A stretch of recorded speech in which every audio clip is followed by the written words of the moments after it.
রেসিপিটি রান্না করতে বেশি সময় লাগে না, কিন্তু কাটতে একটু সময় লাগে। তাহলে কি হবে, রেসিপিটি এই পদ্ধতিতে বানালে এক থালা ভাত শেষ হয়ে যাবে এই একটি পদে। আর কাটার সময় অতি অবশ্যই হাতে তেল মেখে কাটতে হবে, তাহলে চুলকবে না কিংবা হাতে দাগ হওয়ার কোনো সম্ভাবনাই থাকবে না। গুড ইভিনিং এভরিওয়ান, শতাব্দীর কিচেনে আপনাদের সবাইকে স্বাগত জানাই। আজকের রেসিপি ইলিশ মাছের মাথা দিয়ে কচুর লতি। তাহলে চলুন শুরু করা যাক আজকের এই সহজ এবং সুস্বাদু রেসিপি।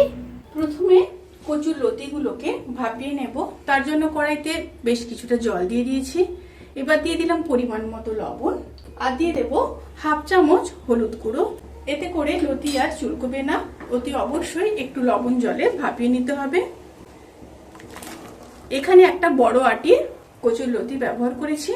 লতিগুলোকে 50% সেদ্ধ করে জল ঝরিয়ে নিয়ে তারপর ফিরে আসছি। এবার কড়াইতে সর্ষের তেল দিয়ে দেব। তেলটা গরম হয়ে আসা পর্যন্ত অপেক্ষা করব। তেলটা গরম হয়ে গেলে ইলিশ মাছের মাথাগুলো ভেজে নেব। একটা সাইড হয়ে গেলে এবার উল্টে দেব। মাথাগুলো দুটো সাইড ভাজা হয়ে গেলে একটু ভেঙে নেব।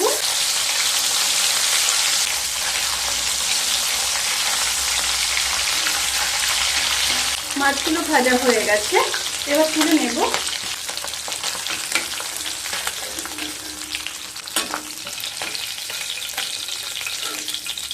তিন চামচ মতো তেল রেখে আর সমস্ত তেল তুলে নিয়েছি।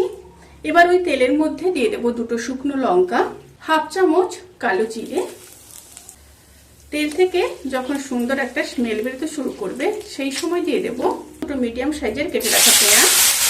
পেঁয়াজগুলোকে হালকা ভেজে নেব। পেঁয়াজগুলো হালকা ভাজা হয়ে গেলে এবার দিয়ে দেব থেতো করে রাখা এক চামচ রসুন।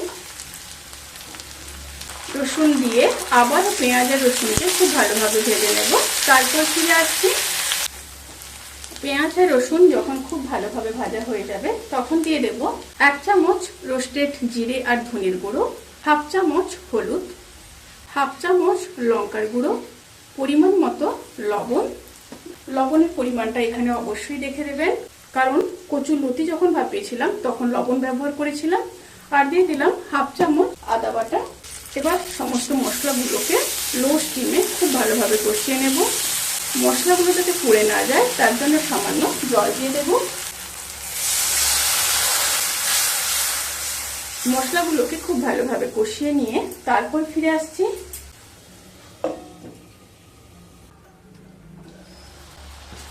মশলাগুলো যখন খুব ভালোভাবে কষানো হয়ে যাবে তখন সেদ্ধ করে জল ঝরিয়ে রাখা লতিগুলোকে দিয়ে দেব। লতি দিয়ে মশলার সাথে খুব ভালোভাবে মিশিয়ে নেব। মিশিয়ে নিয়ে লো টু মিডিয়াম স্টিমে 1 থেকে 1.5 মিনিট কষিয়ে নেব।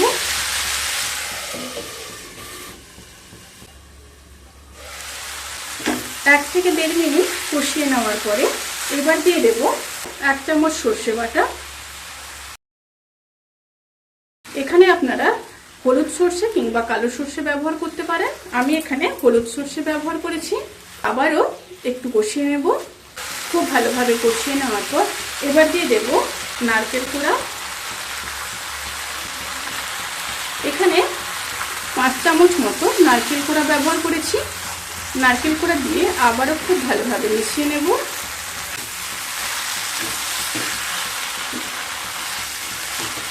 এবার মাথাগুলো দিয়ে দেব। মাথাগুলো দিয়ে লতির সাথে খুব ভালোভাবে মিশিয়ে নিয়ে 1 থেকে 1.5 মিনিট লো টু মিডিয়াম স্টিমে আবারও কষিয়ে নেব। খুব ভালোভাবে কষিয়ে নিয়েছি। এবার সামান্য জল দিয়ে দেব। জল দিয়ে আবারও খুব ভালোভাবে মিশিয়ে নেব। মিশিয়ে নিয়ে 1 থেকে 1.5 মিনিট লো টু মিডিয়াম স্টিমে আবারও হতে দেব।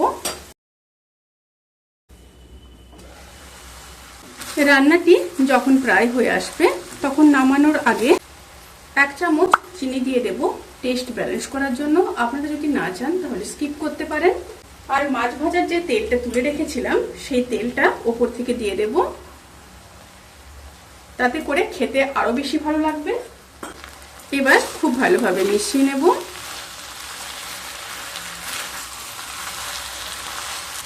রান্নাটি কিন্তু সার্ভ করার জন্য একদম রেডি। এবার গ্যাসের ফ্লেমটাকে অফ করে দেব। অফ করে ঢাকা দিয়ে 10 থেকে 15 মিনিট স্ট্যান্ডিং টাইমে রেখে তারপর সার্ভ করব।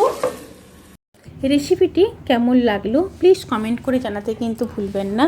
যদি ভালো লেগে থাকে তাহলে সাবস্ক্রাইব করে পাশে থাকা বেল আইকন প্রেস করে নোটিফিকেশান অল করে রাখবেন।